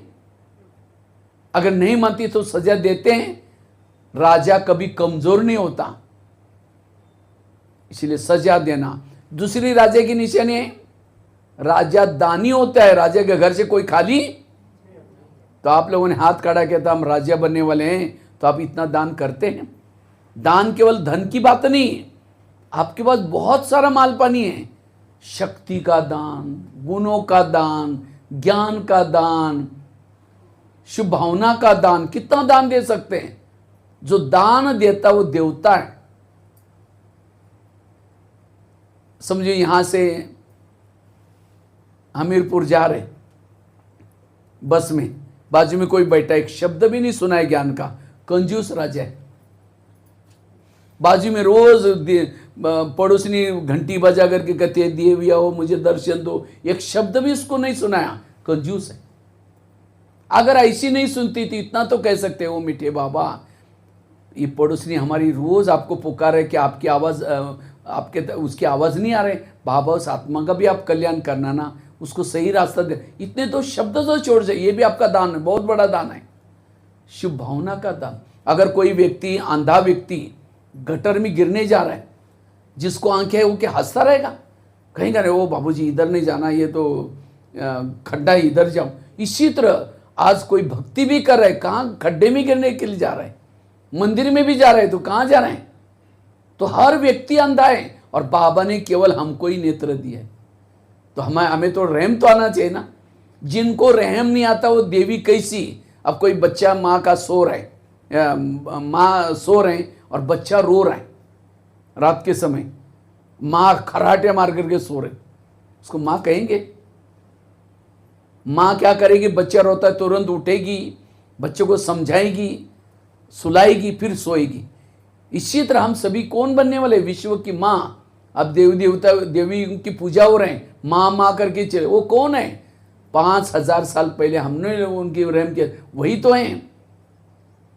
तो क्या हमें आवाज आते? ब्रह्मा बाबा रात को जब सोते थे, कोई बांधिलिया पुकारती थी कि कोई उसको तंग करते थे, तो जब बांधिले पुकार बाबा की नींद फिट जाती थी, बाबा सकाश देते थे, बाद में सो जाते थे। तो आप लोगों को आती है भक्तों की आवाज? कई कहते हैं अलार्म ही नहीं सुनाई पड़ता, भक्तों की बात ही छोड़ो। कई को तो अलार्म बज बज करके बंद भी हो गया, हाँ, तो भी पता नहीं चला। ये कैसी माँ है फिर? हाँ, इसलिए हमें भक्तों की आवाज आनी चाहिए, पुकार आनी चाहिए। और वो कब आएगी? जब हम आत्मिक स्वरूप में रहेंगे। देह भान में सोएंगे तो उसको आवाज ही नहीं आएगी। इसीलिए जो दान करता वो राजा है। कहीं को क्या लगता है हम ब्रह्मा कुमारी में आएंगे, ज्ञान योग करेंगे तो हम अपने आप भविष्य में अच्छा बनेंगे। ये गलत फहमी आपकी। अगर ब्रह्मा कुमारी में आकर के भी कुछ करेंगे नहीं, मिलेगा कुछ भी नहीं। एक बहू थी, शादी से पहले बहुत दान पुण्य करती है, लेकिन जब उसकी शादी होती है, वो शादी हुई थी सेठ जी के घर में। वो थे सेठ जी लेकिन थे कंजूस, कभी भी दान पुण्य नहीं करते हैं। तो उनका बहुत बड़ा गांव में महल था। तो एक बार एक सास ससुर पति ये सारे लोग महल के बाहर बैठे थे शाम के समय। इतने में एक सन्यासी आया, और सन्यासी कहते हैं मुझे भिक्षा चाहिए। तो बहू क्या बोलते हैं? मैं खुद बासी खाती और भूखी सोती हूं, तुमको कहां से दूं? तो सास को तो बड़ा गुस्सा आया, ये क्या बोल रहे हैं, हम इतने बड़े घर के हैं और क्या बोलते हैं मैं बासी खाकर के भूखी सोती हूं। लेकिन सन्यासी था इसलिए कुछ बोला नहीं। दोबारा वो सन्यासी कहता है मुझे थोड़े भिक्षा चाहिए। तो बहू कहते हैं आपने सुना नहीं, मैं खुद बासी खाती और भूखी सोती, तुमको कहां से दूं? सास उठी, बहू को 2 थप्पड़ लगा दिया। कहते तुमने मेरा नाम बदनाम किया, कब तुमको भूखा सुलाया? कहते मैं रोज भूखी सोती हूँ और बासी खाती हूँ। आज मेरी शादी सेठ जी के घर में हुई है। ये तो मेरे पिछले जन्मों के पुण्य का फल है जो मेरी शादी सेठ जी की घर में हुई, इसीलिए मैंने पिछले जन्म का भी खा रही हूँ। इसीलिए मैंने कहा भूखी सोती हूँ, बासी खाती हूँ। अच्छा भूखी कैसी सोती हूँ? अगले जन्म के लिए आप मुझे कुछ करने नहीं दे रहे दान पुण्य, तो अगले जन्म के लिए कैसी सो रहे? भूखी। तब उसको लगता बात तो सही है, बासी खा करके क्या सो रहे? ठीक है, जो घोड़े के लिए जो चने पीछे उसको थोड़ा दिया करो। तो उसको लगता हाँ अक्ल तो आ गई। तो एक दिन जब चने दे रही थी, उसको लगा कि मैं अगर चने का दान करूंगी तो मुझे अगले जन्म में क्या मिलेगा? बोरी के बोरे चने मिलेंगे। तब उसकी सास कहते जो चाहिए दे दो। इसी तरह कहीं हम बासी खा करके भूखा तो नहीं सो रहे हैं। आज हमें इतना तरावटी माल मिल रहा है, इतनी अच्छी पालना मिल रही बाबा की। भक्ति मार्ग में तो एक बूंद के लिए तरस रहे लोग, लेकिन यहां कितना बाबा ज्ञान की थलियां भर भर करके दे रहा है। तो ये पालना, ये खजाना कौन से कर्मों का फल है? 63 जन्मों में दर दर में भटके थे, व्रत किया था, उपवास किया था, भक्ति की थी, उसका फल है। तो कौन सा खा रहे हैं हम लोग? बासी खा रहे हैं। और आज मैंने बीके बनकर के कुछ सेवा नहीं की तो भविष्य के लिए कैसे सो रहे हैं? भूखा सो रहे हैं। इसीलिए हमें कुछ करना है। कभी आप अपना चित्र बनाओ, भविष्य में हम क्या चाहते हैं, भविष्य में कैसा जीवन चाहिए। अगर आपका हेल्थ अच्छा चाहिए हेल्थ अच्छा, ये बीमार वाला शरीर चलेगा। अगर मेरी हेल्थ अच्छे चाहिए, मुझे अपने शरीर के द्वारा सेवा करनी है, कर्मना सेवा। कभी आओ, इतना बड़ा पाठशाला है, यहाँ झाड़ू लगाओ, पोछा लगाओ। जितना आप इस शरीर को बाबा के सेवा में लगाएंगे उतना तन तंदुरुस्त मिलेगा। कभी यहाँ से आप सोनीपत में अपना रिट्रीट सेंटर है आप लोगों का, कभी महीना भर वहाँ जाओ, कभी माउंट आबू में 1-2 महीना सेवा करके आओ। जितना तन सेवा में लगाएंगे तन तंदुरुस्त मिलेगा। अगर आपको धन चाहिए तो आपको क्या करना पड़ेगा? धन से कितने दे वो महत्व का नहीं है। आपके पास, दादी तो कहती थी आपने धन के 4 हिस्से बनाओ। एक हिस्सा बाबा को दो, एक हिस्सा बैंक में भी रखो, एक हिस्सा जेब में भी रखो, और एक हिस्सा रोज यूज करने के लिए लगा दो। इतना भावना में आकर के दादी कहती थी सारा भंडारी में भी नहीं डालो, फिर नहीं होगा तो फिर परेशान, और सारा बैंक में भी नहीं डालो, जो विनाश हो जाएगा तो बैंक भी रह जाएगा। बैलेंस से चलो। समझो अगर आपको गाड़ी चाहिए, हर जन्म में गाड़ियां चाहिए, तो आपके पास कोई गाड़ी है, अगर यूज करेंगे सेवा में तो हर जन्म में आपको गाड़ी से कमी नहीं पड़ेगी। अगर आपका मकान बड़ा है और उस जगह पर सेवा नहीं है, अगर आपके मकान में थोड़ा कोने में पाठशाला चालू करेंगे और अनेक आत्मा की ज्योति जगाएंगे, हर जन्म में आपको मकानों से कोई कमी नहीं पड़ेगी। इसलिए भगवान के कार्य में जो सहयोग करता है, भगवान जन्म जन्मांतर बंध जाता है उसको सहयोग बनने के लिए। जैसे कृष्ण की उंगली कट गई, जब उंगली कट गई तो द्रौपदी ने उसकी फटाफट साड़ी को फाड़ा और फाड़ करके क्या क्या बांध दिया। उस समय कृष्ण ने कहा द्रौपदी मैं तुम्हारा ऋणी हो गया हूं, जब भी जरूरत पड़ेगी इसका मैं ऋण उतारूंगा। जब द्रौपदी का चिरा ऋण हुआ तो वही धागे के बदले कितनी बड़ी साड़ी मिल गई। इसी तरह जब हम अभी भगवान संकट में हैं, क्योंकि लोग कितनी गाली दे रहे, कितनी दुनिया दुखी दुनिया, तो भगवान के सहयोगी जो बनेंगे, जब हमको संकट आएगा युगों युगों तक, वो हमेशा आपको क्या करेगा? मदद करेगा। इसीलिए हमें तन से, मन से, धन से, हर प्रकार से क्या करना है? बाबा के कार्य में मददगार बनना है। जैसे कहीं समझो कोई फ्रूट आता है, फ्रूट आते ही पहला फ्रूट हम लेकर के क्या करना है? उसका भोग लगाना है बाबा के घर में। पहले हमें बाबा याद आए, बाद में घर वाले याद आए। इतना हमारी बाबा के प्रति भावना चाहिए। इसलिए बासी, और ये अभी चांस है, आगे चलकर अभी धीरे धीरे बाबा का नाम प्रत्यक्षता होता जा रहा है। लोगों को लग रहा है अभी आजकल कई साधु संतों के जब सम्मेलन होते हैं लोगों को लग रहा है गीता का भगवान शिव है, कृष्ण नहीं है, लोगों को पता चल रहा है। और जब पता चलेगा, प्रत्यक्षता होगी, आजकल द्रौपदी मुर्मू जैसे कितनी सारे बड़े बड़े लोग ज्ञान में चल रहे हैं, तो लोगों को लग रहे हैं संस्था, कितने बड़े बड़े लोग वहां मधुबन में भी आते हैं, धीरे धीरे संस्था प्रत्यक्षित होती जा रहे हैं, लोगों को लग रहे परमात्मा है। तो जब लोगों को पूरा पता चलेगा, लोग कहेंगे हमारा प्लॉट ले लो, कोई कहेगा हमारा ये ले लो, गाड़ी ले लो, ये ले, लेकिन उस समय सफल नहीं कर सकेंगे। जो करना है अब कर लो, उस समय देंगे तो भी भाग्य नहीं बनेगा। जैसे कोरोना काल में 1000 और 500 की नोटा बंद हो गई, उस समय लोगों ने क्या किया,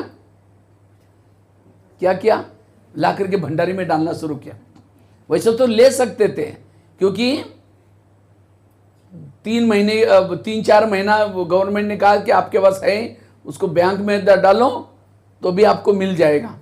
तो लोगों ने भंडारी में डालना शुरू कर दिया, और भंडारी से लेकर के हम बैंकों से चेंज कर सकते थे। लेकिन मधुबन से डायरेक्शन क्या आया, कृपया 1000 और 500 की नोटा भंडारी में ना डाले। अब पहले डालने के लिए बोलते तो हाथ थर कांपता था, डालो है ना, 500 की नोट है, 1000 की नोट है। जब बंद हो गए तो डालना शुरू किया।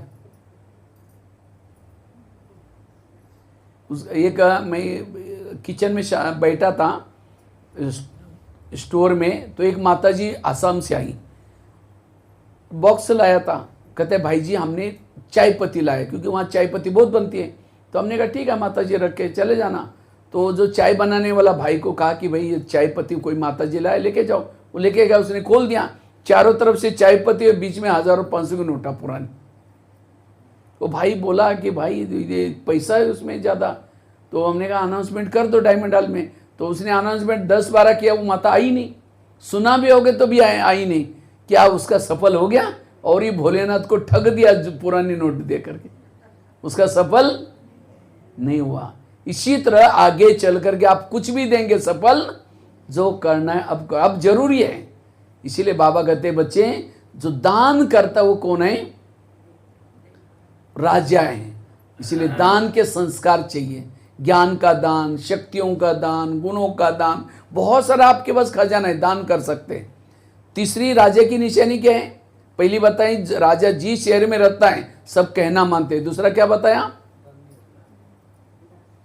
दान करता है। तीसरा है राजा उसको कहेंगे जो शिकार करता है। राजा शिकार किसकी करता है?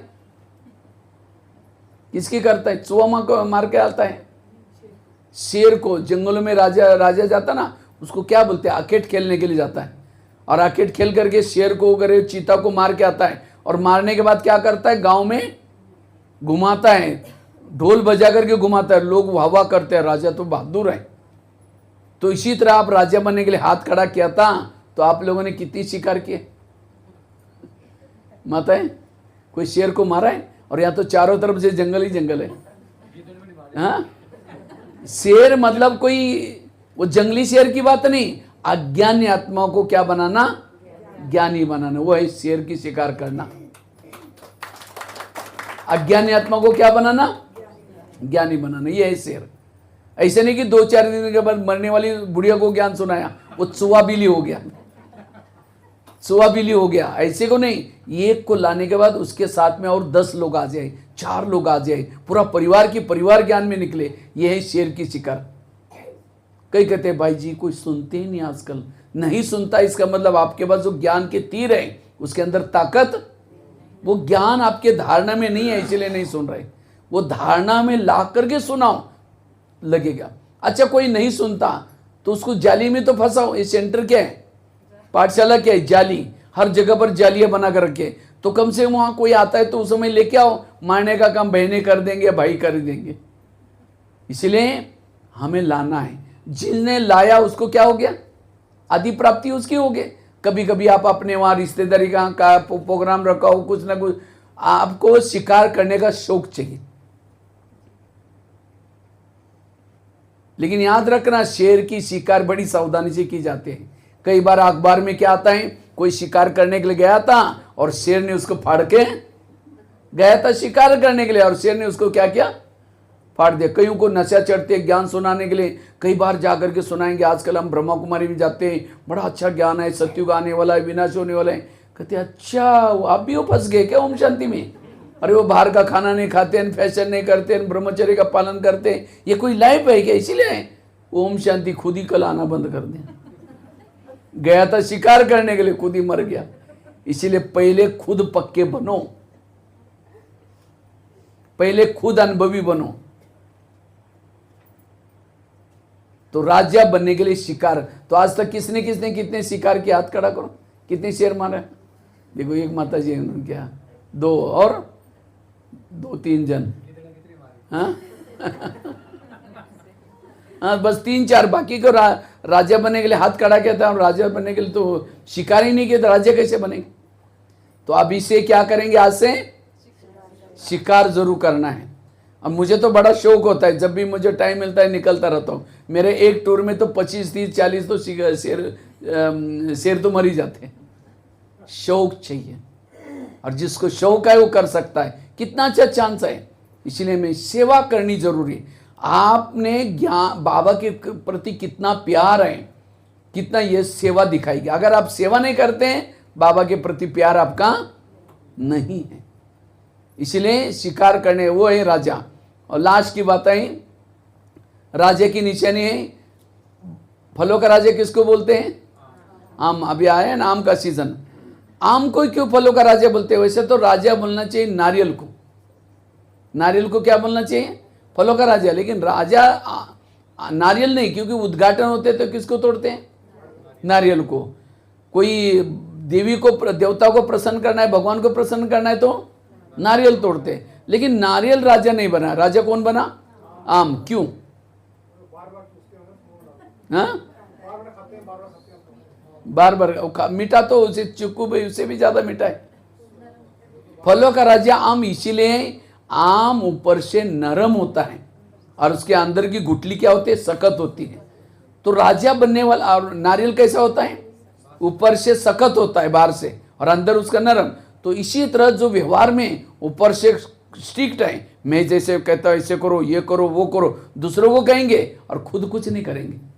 लोग कहेंगे हाँ जी जरूर करेंगे, जरूर, पीछे मुझे हमको पता आप कैसे, जाओ बोलेंगे। इसलिए पहले खुद करो, बाद में कहो। पंडित मत बनो, आचार्य बनो। इसलिए राजा बने। ब्रह्मा बाबा करते थे, बाद में कहते थे। पहली करनी, बाद में कथनी, वो राजा है। इसीलिए राजा बनने के लिए आम बनो। और फलों का राजा आम को क्यों कहते हैं? जब वो कोई व्यक्ति थक जाता है धूप में, कहाँ आकर सोता है? आम के छाए के नीचे सोएगा, उसकी सारी थकान मिट जाएगी, रिफ्रेश हो जाएगा। अगर गलती से कोई नारियल के नीचे जाकर सोएगा, छाया तो छोड़ो, वो और ही क्या हो जाएगा, ऊपर से कोई वो गिर करके उसका, वो कब गिरेगा कांटे वाला पता नहीं चलता, या नारियल के सिर भी तोड़ देगा उसका। इसी तरह आपके संपर्क में कोई आया दुनिया के तनाव से, टेंशन से, बोले ओम शांति, बोले शांति, तो यहाँ जब आए तो यहाँ की कई कई उल्टी बातें सुनाते हैं। यहाँ भी पैसे देते हैं, उसको आगे करते हैं, वो बहन जी ऐसे, वो भाई है, यहाँ कई उल्टी। वो आया था शांति के लिए और दिमाग खराब करके गया। वो कभी राजा बनने के लिए दूसरे का दुख हरो, सबको सुख दो, वो है राजा।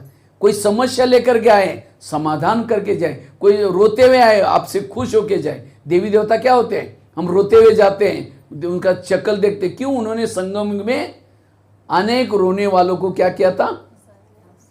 हंसाया था, खुश किया था। इसलिए राजा वो है जो समस्याओं का समाधान करता है।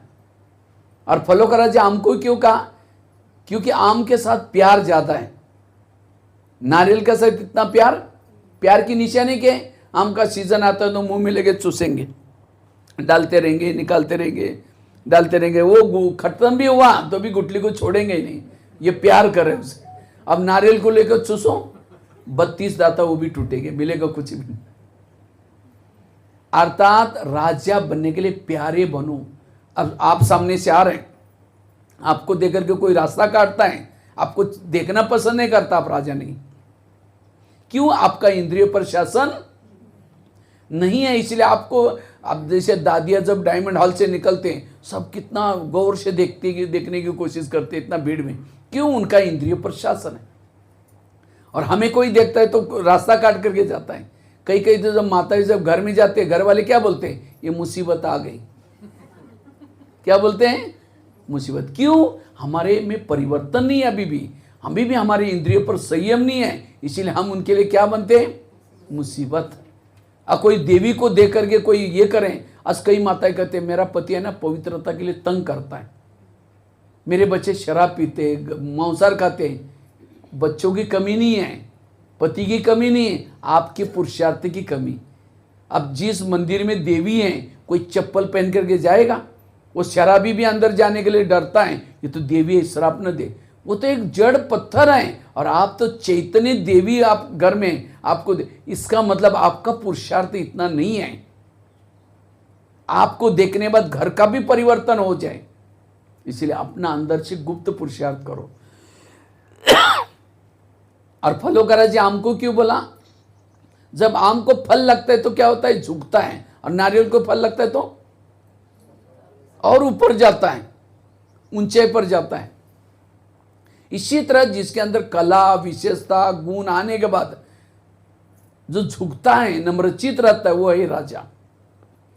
अब कला विशेषता आने के बाद जिसको अभिमान आता है वो राजा कभी। इसीलिए राजा बनने के लिए आम बनो, नारियल मत बनो। नारियल जो रियल ने उसको तोड़ो, नारियल को तोड़ना मतलब जो रियल ने उसको छोड़ो, तोड़ो। काम, क्रोध, ये हमारा रियलिटी। वास्तव में भक्ति मार्ग में नारियल को क्यों तोड़ते हैं? भक्ति मार्ग में क्योंकि नारियल है आत्मा का प्रतीक। आत्मा का कलर कैसा है? कलर कैसा है? जैसे बाबा का ये कलर कैसा दिखाते हैं? केसरी, लगभग केसरी दिखाते। तो नारियल भी कैसा है? केसरी, उसका कलर भी। नारियल को 3 होल होते। ये किसका प्रतीक है? आत्मा का प्रतीक। आत्मा में 3 मन, बुद्धि और संस्कार। और नारियल के अंदर, नारियल भी कोई कम चीज नहीं है। नारियल के अंदर खोबरा होता है, पानी होता है। अगर खोबरा खाना है, पानी पीना है, तो नारियल को क्या करते हैं? तोड़ते हैं।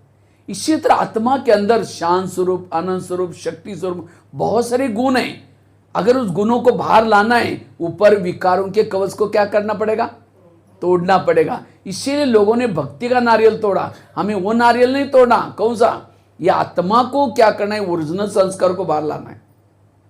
मेरे जो शांत स्वरूप के, आनंद स्वरूप के शक्ति, वो अब भक्ति मार्ग में नारियल को केवल रखते नहीं है मूर्ति के सामने, वो तोड़ेंगे, पानी डालेंगे, फिर कहेंगे भगवान प्रसन्न हो गया। इसी तरह हमने भी क्या किया है, किसी ने 10 साल से, 20 साल से अपने नारियल को लाकर रखा हुआ है बाबा के सामने, तोड़ा नहीं है। बाबा प्रसन्न, केवल यहां आने से बाबा प्रसन्न नहीं होगा। आपका ओरिजिनल संस्कार जब आएंगे, आप शांत स्वरूप बन जाएंगे, शक्ति स्वरूप बन जाएंगे, तब बाबा प्रसन्न हो जाएगा।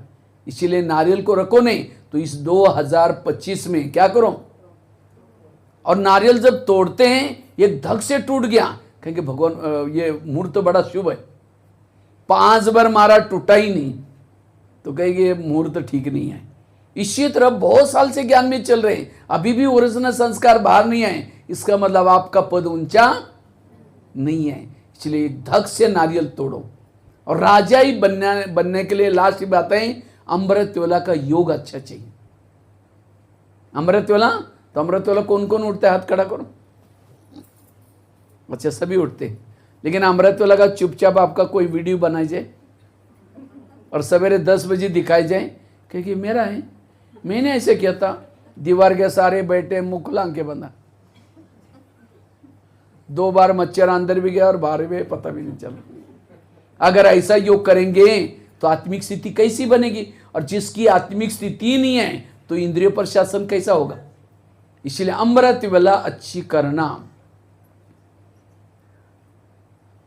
कोई मेहमान को घर में बुलाओ, मेहमान आने से पहले दरवाजे खिड़की लगा करके सो जाओ, उनको कैसा लगेगा? इसी तरह हम अमृतवेला बाबा को बुलाते हैं, मीठे बाबा, प्यारे बाबा, आ जाओ, हम आपसे बातें करनी है, बातें करनी है। उसको तो बुलाया दरवाजे खिड़की, इसलिए आंखें खोल करके अमृतवेला बैठो। और केवल खोल के भी नहीं, कोई मेहमान को घर में बुलाओ, सामने बैठा हो, चेहरे की तरफ देखते रहो। वो कह के फोन क्यों किया था? तो कई भाई बहने क्या करेंगे, अमृतवेला उठेंगे, बाबा के फोटो की तरफ देखते रहेंगे, झूमते रहेंगे। फिर घड़ी में देखेगा 15 मिनट देखना, अच्छा फिर देखेगा अच्छा और 5 मिनट देखना है। हाँ, कोई घर में मेहमान बैठा है, चेहरे की तरफ देखो, घड़ी की तरफ, उनको लगेगा इनको कहीं जाना है शायद, मेरे को बार बार घड़ी की तरफ दिखा रहे। तो इसलिए अमृत वेला बाबा से अच्छी अच्छी बातें करो, और जब जिसने अमृत वेला अच्छी की आत्मिक स्थिति बनेगी। और जिसकी आत्मिक स्थिति है, घर में कोई बड़ा है, छोटे आपस में लड़ते नहीं, झगड़ते नहीं, एकदम शांति से बैठे। इसी तरह जिस समय हमारी आत्मिक स्थिति है, सारी इंद्रियां वश में है, तो स्वराज्य अधिकारी बनने के लिए इंद्रियों पर क्या चाहिए? शासन। एक लास्ट की एक स्टोरी सुना करके मैं पूरा करता हूं। राजाई के लिए अमृत वेला कितनी जरूरी है। एक कोई बात, एक मैं तो हम तो शाम को भी शाम तक सुना सकते हैं। तो एक ये था, एक राजा था, सारे संसार में मशहूर था, सारे संसार में मशहूर था वो। तो एक सन्यासी गया, उसको लगा ये राजा इतना मशहूर क्यों है। तो राजा ने जाकर के देखा, उसकी दिनचर्या देखी, ये मशहूर क्यों है। तो राजा सवेरे जल्दी उठता है, हर एक के पास जाता है, कैसे हो क्या हो। और राजा सवेरे जल्दी सबके पास जाने के कारण सब अलर्ट होते हैं, मंत्री अलर्ट, प्रजा अलर्ट, सब अलर्ट होते हैं। इसीलिए राजा मशहूर था। तब उस सन्यासी को पता चला जल्दी उठता है। कुछ सालों के बाद उस सन्यासी को क्या पता चला, राजा कंगाल हो गया। उसको लगा ये कैसे हो सकता है, इतना अच्छा राजा कंगाल कैसे हो गया। तो दोबारा वो सन्यासी उसके पास गया, उसने सारी चीजें देखी, लेकिन पता ही नहीं चला कंगाल कैसे हो गया। लेकिन एक बात समझ में आई, जब पहला आया था सन्यासी, उस समय देखा तो ये जल्दी उठता था, लेकिन दोबारा जब देखा तो आराम से सोया है। और राजा सोने के कारण उसके महल में चोर घुसते थे, मंत्री उधर का माल उधर करता था, प्रजा लड़ती थी, और उसके कारण वो कंगाल बन गया। अब सन्यासी को लगा ये कैसा उठेगा, क्या करूं। उसको एक युक्ति सोची, वो सन्यासी को। वो जाकर के राजा के पास जाकर कहता, राजन आपके महल के पास एक हंस आता है। तो कहता है तो क्या हुआ। कहता है राजन वो हंस साधारण नहीं है, जिसकी नजर उस हंस के ऊपर पड़ेगी वो संसार में सबसे महान व्यक्ति बनेगा, राजा बहुत व्यक्ति बड़ा बनेगा। कहता है हाँ मुझे भी बड़ा बनना है। कहता है हंस को देखना पड़ेगा। कहता है ठीक है कल से दे। कहते हैं राजन वो जल्दी आता है, सवेरे सवेरे आता है। कहते कोई बात नहीं, पहले मैं उठता था ना, उठूंगा। तो राजा क्या करता, हंस को देखने के लिए उठा। जैसे हंस को देखने के लिए उठा, चारों तरफ चक्कर लगा रहा था। तो चोर आए थे रोज की तरह। चोरों ने देखा राजा तो चक्कर लगा रहा है, तो चोर भाग गए। कहते कल आएंगे। फिर राजा चक्कर लगा रहा था। इसी तरह रोज राजा उठना शुरू किया, तो चोरों ने आना ही क्या किया, फिर बंद किया। जब राजा जल्दी उठता तो मंत्री भी अलर्ट हो गया, प्रजा भी अलर्ट हो गई, और धीरे धीरे वो राजा क्या हो गई, अच्छी हो गई, फेमस हो गई। फिर वही सन्यासी कुछ समय के बाद उनके पास गया और पूछा कि आपका कैसा। कहते मेरा शासन बहुत अच्छा हो गया। कहा कि ऐसे आप रोज उठा करो। अगर मैं आपको कहता आप सोते रहते इसीलिए ऐसा। पूछा कि आपने हंस को देखा। कहता है हंस को तो नहीं देखा, लेकिन मेरी राजा अच्छी। कहा कि यही मैंने आपको युक्ति बताई थी। कहा कि आप ऐसे रोज उठा करो, आपकी राजाई। तो ये कहानी हमारी अपनी है, हम भी राजाई थे। कब, सतयुग त्रेता में। लेकिन धीरे धीरे द्वापर के बाद आत्मा राजा क्या हो गया। क्यों सतयुग में राजा थे, क्योंकि वहां आत्मा राजा जागृत था। आज भी बाबा ने कहा ना, वहां सतयुग में आत्मा का ज्ञान होगा, बाकी और कोई ज्ञान।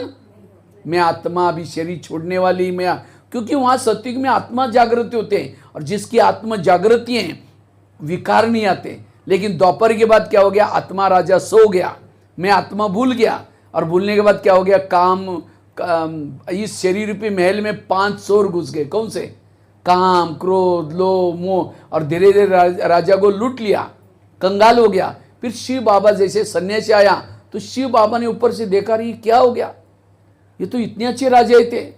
जब आकर के देखा ये खुद सोया है, भूल गए कि मैं कौन हूं। तो बाबा ने कहा कि जैसे सन्यासी ने युक्ति बताई, क्या युक्ति बताई, आपके महल के पास हंस आता है। तो इसी तरह बाबा भी कहते हैं तुम्हारे शरीर पे महल के पास कौन आता है, फरिश्ता आता है। फरिश्ता मतलब ब्रह्मा के तन में शिव बाबा। कितना बजे आता है सवेरे सवेरे? 2 बजे से लेकर के 5 बजे तक चक्कर लगाता है। तुम उसको देखने के लिए उठो। अब उसको देखने के लिए उठेंगे तो क्या हो जाएगा?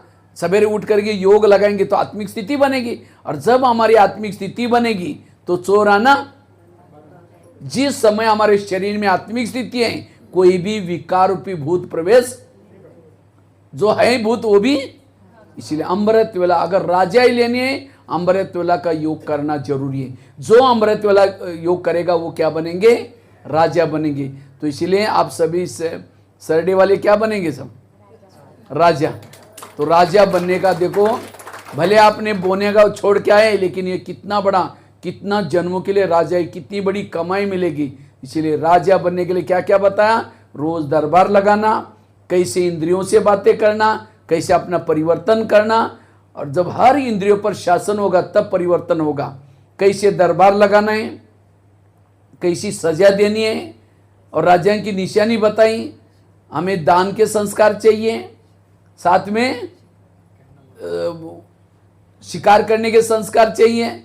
जब अभी कभी माउंट आबू में आएंगे, अपने अपने शेर को मार करके दिखाने के लिए लेके आना, फिर देखूंगा किसने कितने शेर मारे। ठीक है, तो जरूर ये पुरुषार्थ करना, तब क्या बनेंगे? राजा बनेंगे। ठीक है, ओम शांति।